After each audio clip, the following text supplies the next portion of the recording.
Hello, everyone. Welcome to this series of interview with cybersecurity experts.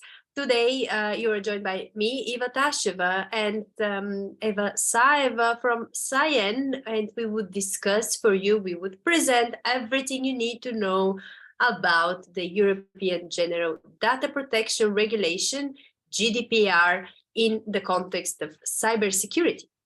You might know the GDPR, it made a big boom, a lot of communication marketing around it 5 years ago, when in 2018 it became applicable. Companies had to make sure that they managed personal data in a secure way, but also to minimize the collection and processing of such data.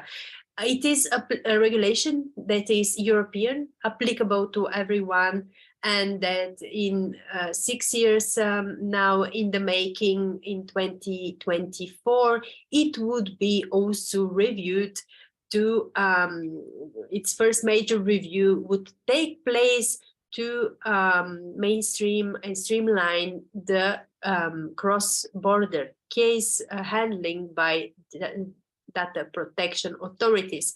As you might know, each country has its own data protection authority, and this authority supervises all the companies in its territory.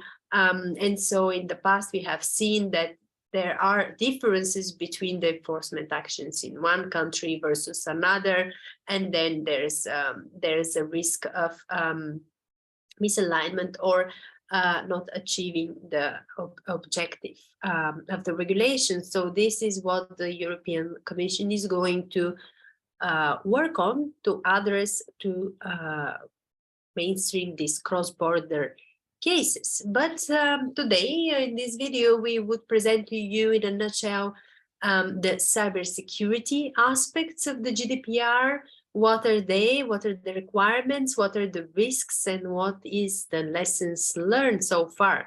What is important to know is that all companies that process data of persons in the EU fall under the scope of GDPR, and all these companies have to be able to ensure the ongoing confidentiality, integrity, availability, and resilience of processing systems and services. Need to be able to restore the availability and access to the personal data in case of security incident. And they also regularly need to test, assess, and evaluate the effectiveness of the technical and organizational measures that ensure the security of processing. This is a lot of obligation for cybersecurity coming from GDPR. In a nutshell, you have to have adequate protection, you have to assess it, you have to improve it, and you have to notify also cybersecurity incidents which have impact on personal data. And this we would discuss in a second. A list of the technical and organizational measures to protect, in the first place you want to protect, are also given by the regulation. You have, for instance, pseudonymization, encryption are singled out as important privacy protecting security measures. In addition, multi-factor authentication, strong identity and access management, regular data backups, system updates, patching, and discovery of vulnerabilities are also important technical and organizational measures you need to put in place to protect the personal data you collect and store. For more mature companies, with those handling larger amount of personal data, like public administration, for instance, the resilience of the processing system and services should also be regularly tested. For example, by pen testing. It is a process and a requirement that is coming up, pen testing, more and more in EU regulation. Regular employee training is also a key factor in GDPR and in cybersecurity in general. You might know that there are multiple attack scenarios which are specifically targeting the human. And by so like phishing attacks, which are very easy to design and very successful globally, those attacks actually give a result of majority of cybersecurity incidents and data breaches globally are due to a human error. This is why awareness and training is essential. It is also specifically written down in the GDPR that employees should be trained and aware of their personal data handling, operations, and security measures. We also know that the data protection authorities, as well as the EU institutions like the European Data Protection Board, European Data Protection Supervisor, had also developed specific guidelines on different aspects which are covered by the GDPR. For example, like incident notification, the automated decision making, secure data erasure, pseudonymization are few on the top of my head. Those guidelines are very useful for companies to read, to have a checklist of what they could do, should do, and they are not allowed to do in the area mentioned. They are also binding. So if they are written down by the regulator, that means it is also extension of the regulation. But as we know, different measures, there are a set of good measures which we mentioned, the pseudonymization, encryption, multi-factor authentication, but there are also company specificities, and Eva would present you some of those aspects.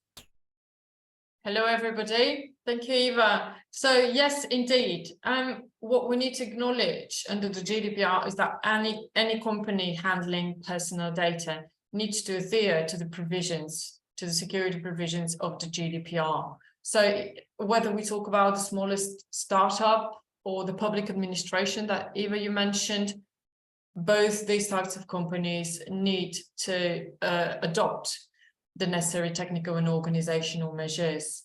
And a company would be in violation of the articles regulating security. I'm going to mention them in a few seconds, regardless of the cause. So this is very important for companies to know, because whether it's a deliberate or an accidental breach that has led to data leak for the data protection authorities, it really is not the main cause of concern, in the sense that clearly it's going to be decided on a case-by-case scenario, but whether the breach has happened because of a malicious third party trying to access the sensitive company data, whether it's been an employee deliberately leaking this sensitive data into the public, whether it's been a foreign state, for instance, performing a cyber espionage operation on another state, the cause is of little importance really, because the GDPR has this article 32, security of processing, which applies to all the companies that handle personal data and requires from them to adopt some technical and organizational measures. Eva mentioned some examples: encryption, pseudonymization, multi-factor authentication, backups, etc. We need to acknowledge the fact, though, that company to company, these measures would be different. So the startup that we've mentioned and the public administration, the technical measures would be different. The organizational measures would be completely different. And each company has to have its own tailor-made, well-defined cybersecurity risk management policy, because each company would have different would be exposed to different risks. So these technical and organizational measures need to be proportionate to the risk. This is what the GDPR tells us. So in this cybersecurity risk management policy, what needs to be clearly identified are the risks, the threats, and the appropriate measures to be taken. A company, for instance, operating in the software business would have different measures would have to adopt different measures from a company that operates in the bakery business, that's a bakery, or the supermarket, for instance, or carpentry business. So each company needs to take care of its own way of dealing with cybersecurity and cybersecurity measures and protecting of its personal data. And the GDPR actually gives companies quite some big incentive to be in line with the provisions in it, because the fines for non-compliance are quite significant. The GDPR failing to adopt the necessary technical and organizational measures, according to the GDPR, prescribes fines of up to 10 million or up to 2% of the total annual worldwide turnover for the predecessing year, whichever is greater. This is some huge amounts of money and of revenue. So it is really cheaper in a way for companies to adopt the necessary cybersecurity measures and to try to avoid personal data breaches and security incidents in the first place, because breaches and data leaks would lead to major fines afterwards. And this is just yes, go ahead. one element. The compliance cost obviously is only one element. Let's not forget that when we do business, we do trust relationship. This is the core of majority of businesses, creating this trust relationship with their clients and partners. Last thing you want is not only having to spend, because this is waste of money, to either pay a ransomware to get your data back from cyber criminals, or to recover your systems, or to stop doing business basically just because of a cyber attack. Not only this cost of the incident itself, but also being fined by the regulator, which is usually publicly announced, all the details of the failure, of the fine. This is hard to say a good commercial for any business. So let's focus our efforts on fixing the problem in the first place. And this is also the objective of the regulator by prescribing the security measures that should be taken into place before we suffer from incidents, both fixing it, but also carrying the reputational damage that comes with regulatory fines and data leaks. But one point of failure, which usually triggers the regulators' attention and action, this is the incident. So when a big incident happens, could also be a small incident. If the regulator hears from the news, then you are fined. You have to inform under the GDPR every personal data incident to the regulator within 72 hours. And this is also something that is now being aligned with the other cybersecurity legislation in place, like the NIST, Network Information Security Directive, and its revision that is now entered into force. You could check our videos for more details. But the NIS2 and GDPR now aligned the timeline for notification, and in both cases you have to do the notification in 72 hours. We could remember very simple mantra is that all GDPR incidents are security incidents, but not all security incidents are GDPR incidents.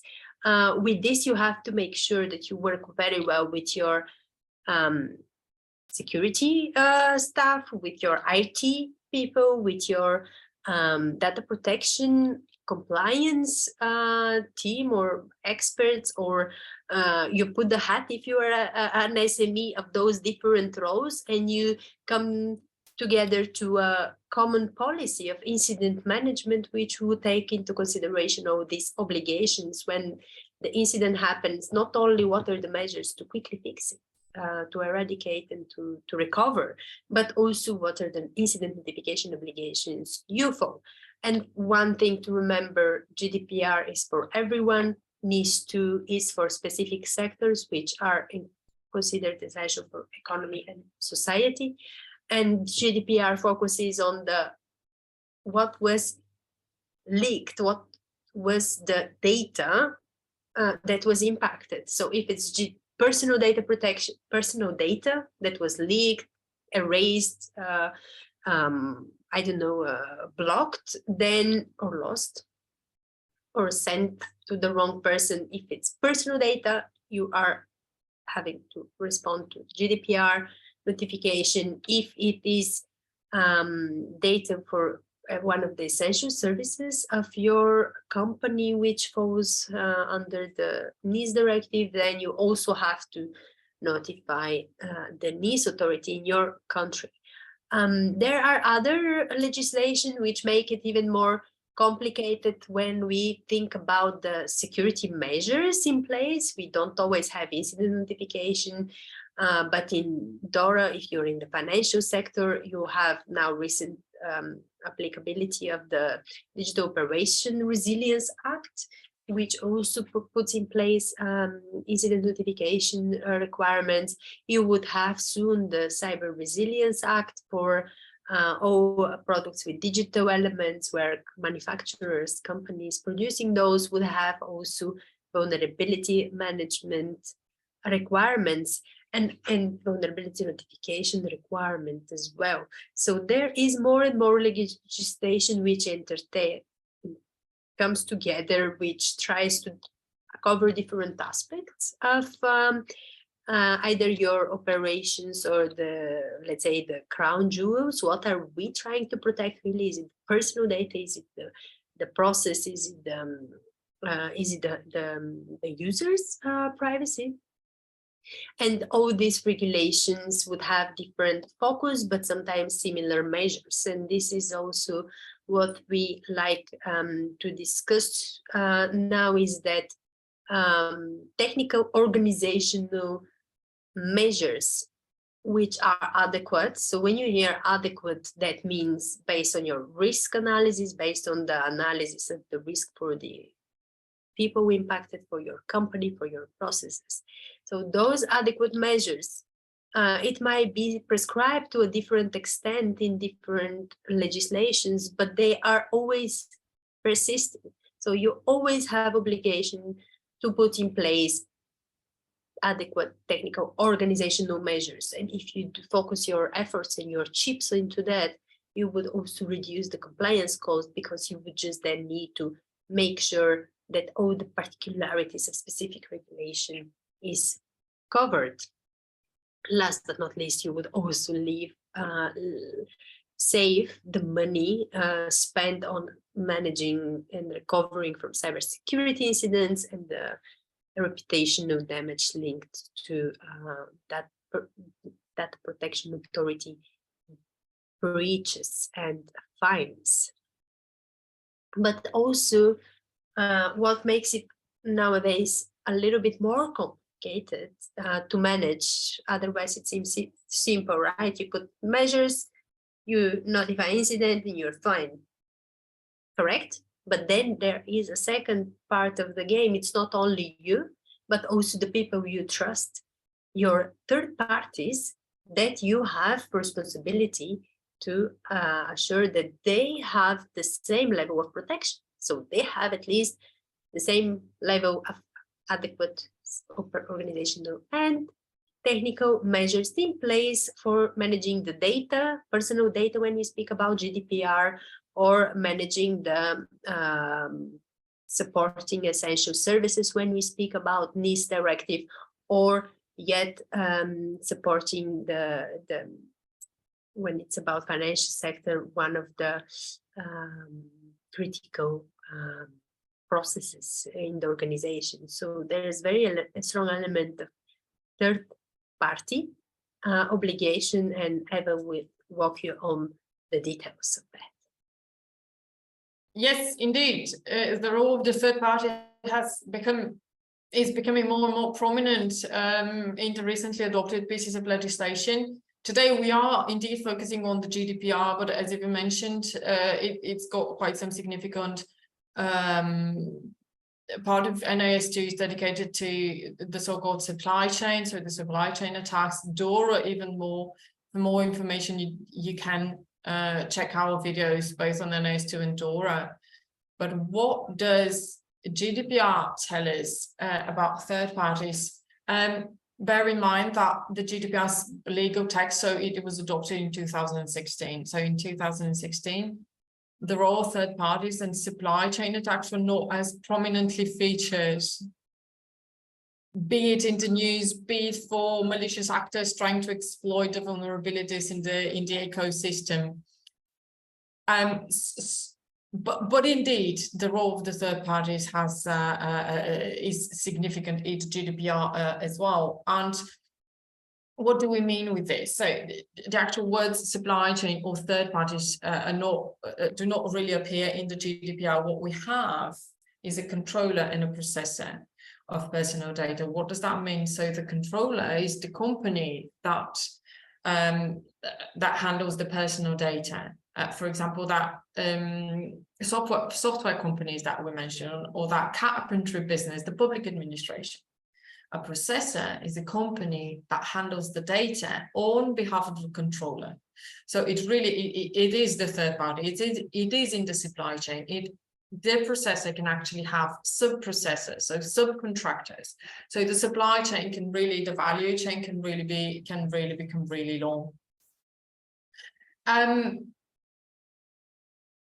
According to Article 28 of the GDPR, a company acting as a controller of personal data can be liable. It is liable for both its own compliance with the GDPR, but also it is liable for the compliance of its processors. And this means that if the processor has failed to implement technical and organizational measures that we've mentioned before, Eva mentioned them, I've mentioned them, for protecting the personal data, and as a consequence, it has suffered a breach, so a security incident, the controller could be also held responsible and could be subject to fines. Why is that? Because the controller and the processor, the GDPR tells us, need to have a contractual arrangement, an agreement on,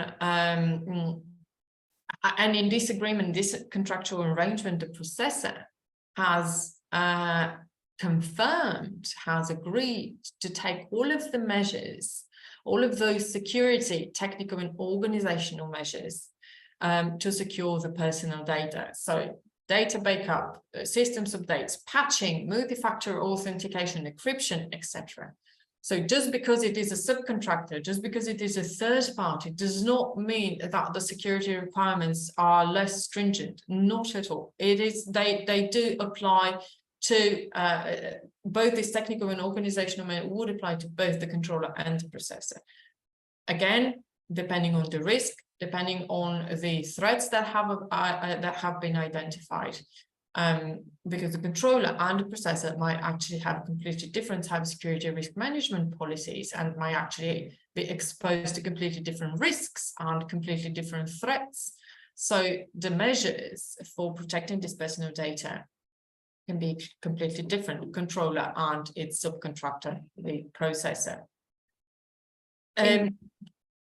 Indeed, so this is why it's interesting that the focus is the personal data, so everyone involved is also liable to implement GDPR and all its requirements. But it goes even more interesting because the regulator says, you as a controller, you have to contract a processor if you use one, and you have to make sure that you use only processors that have adequate security measures in place. So that's how you have also the liability, and you carry the responsibility for actions of third parties, your third parties that you have trusted.